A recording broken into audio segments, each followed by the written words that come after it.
2.5 ամիս աշխատելուց հետո վարչապետ Կարապետյանը նախարարներից հրապարակային հաշվետվություններ է պահանջել, առաջարկելով բազմահատոր արարողակարգային ձևակերպումների փոխարեն հստակ հայտնել, թե ինչ աշխատանք է կատարվել։ Այսինքն հաշվետվության մեջ մենք չենք ուզում լսել, այսքան նամակ ենք ստորագրել, ինչ հարցն ենք լուծել,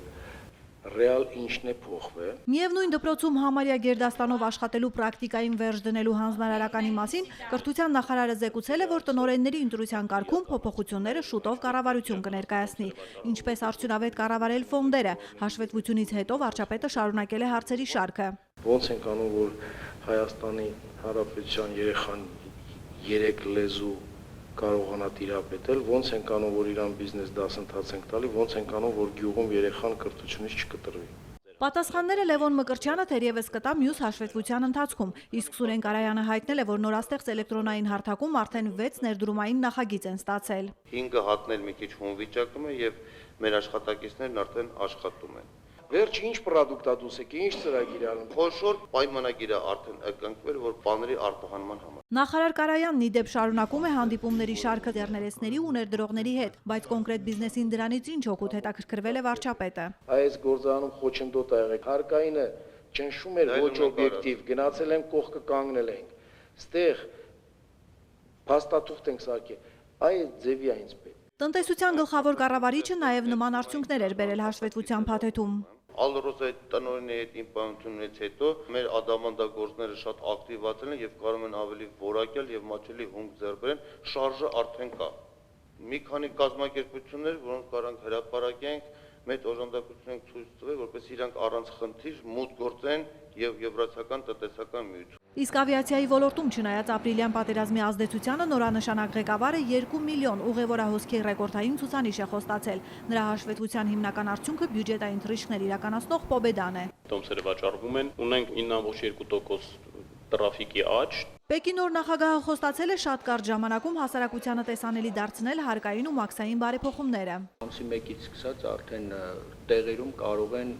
87 ձև կոչվածից օգտվել, այսինքն պետք չի լինելու, որպեսզի Սյունիքից կան հասնեն Երևան կամ Բաղդադաշենից կան հասնեն Երևան։ Սյունիքի, Տավուշի, Արագածոտնի մարզերում համայնքապետերի հետ վարչապետի ու նախարարների հանդիպումների արդյունքն այն է, որ արդեն 24 ներդրումային ծրագրեր են հավաքվել համայնքներում գյուղմթերքների մշակման, կարկուտից պաշտպանվելու կամ բերքի իրացման վերաբերյալ։ Դավիթ Լոքյանը զեկուցել է, որ խոշորացված համայնքներին աջակցությունն արդեն սկսված է։ Մինչև հունվարի 10-ը առաջի խմբականակ տեխնիկան կհատկացվի շուրջ 52 մեքենա մեխանիզմ պիտի հատկացվի համայնքներին։ Հայաստանն առնվազն 4 միլիոն դոլար կխնայի Երևան ջեկի վերանորոգման աշխատանքների ճիշտ կազմակերպումից, իսկ ընդհանրապես նոր բլոկի կառուցումից հետո 7 մեգավատով ավելանում է ջեկի հզորությունը, նաև նվազում է գազի ծախսը։ Նոր տեխնոլոգիայի արդյունքում մենք միջ նորոգումների ժամանակահատվածը կհասցնենք 6 տարվա, եթե առաջ 4 տարի է։ Ընդհանուր խնայողությունը կկազմի ավելի քան 10 միլիոն դոլար։ Էժան կարտոֆիլի իրացման հարցը գործընկեր նախարարների աջակցությամբ է լուծում գյուղնախարարը։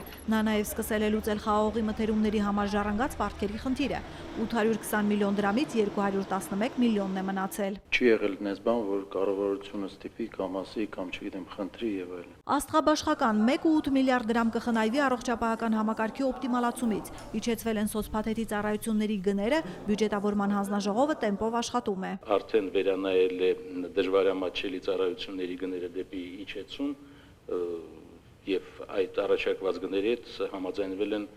բոլոր ծառայություն մատուցողները։ Թե ինչպես Արտեմ Ասատրյանը աշխատել է նպաստ ստանալուց նախընտրելի կդարձնի, առայժմ չի զեկուցվել։ Նա հայտնել է, որ ոլորտի ամենամեծ խնդիրը հաշմանդամության ցածր կենսաթոշակներն են եւ ձգտում են նրանց ավելի շատ ծառայություններ մատուցել։ Իսկ նախարարի կարգավիճակից զրկված քաղաքաշինության պատասխանատուն խոստացել է շուտով ներկայացնել իր ձևակերպմամբ 100% ներդրումների ցուցակ կոնկրետ ժամկետներով։ Կառավարության ղեկավարն առաջին էշելոնի կառավարիչների համար արտակարգ ռեժիմ է սահմանել 2016-ն ամփոփելու եւ եկող տարին պլանավորելու համար։ Արմինե Ուդումյան, Առաջին ալիք։